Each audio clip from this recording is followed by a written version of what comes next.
Hi, welcome to Richard Kabili YouTube channel, and for today's tutorial, I will be teaching you on how to allow notifications from apps in Do Not Disturb on iPhone X. But first, kindly subscribe to this channel and don't forget to hit the subscribe button and the bell to notify you for the new updates.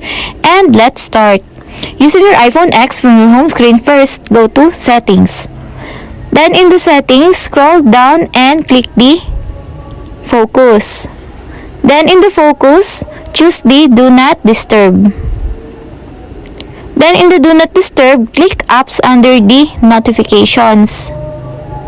Then in the Notifications, you will see that the Allow Notifications From is disabled. Then all you have to do is click it until there's a check mark on the side to enable. And it is now enabled.